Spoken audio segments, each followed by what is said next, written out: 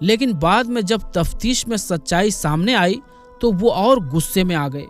انہوں نے بیعت کرنے والوں کو پکڑنے کی کوشش کی، لیکن صرف حضرت سعد بن عبادہ رضی اللہ تعالی عنہ کو پکڑ پائے۔ انہیں مکہ لے جا کر قید کر لیا۔ جب زبیر بن مطعم اور حارث بن حرب کو پتہ چلا تو انہوں نے قریش کو سمجھایا، انہیں چھوڑ دو ورنہ تمہاری شام کی تجارت خطرے میں پڑ جائے گی۔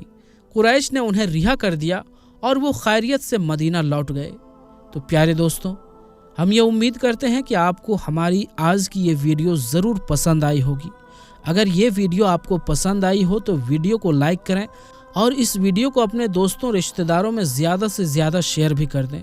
اور اگر آپ نے ابھی تک ہمارے یوٹیوب چینل عالمی جنکشن کو سبسکرائب نہیں کیا ہے تو سبسکرائب کر لیں اور بیل نوٹیفیکیشن پر کلک کر کے آل کو سلیکٹ کر لیں۔ تو پیارے دوستوں، انشاءاللہ ملیں گے پھر کسی نئی ویڈیو کے ساتھ۔ تب تک کے لیے السلام علیکم، اللہ حافظ۔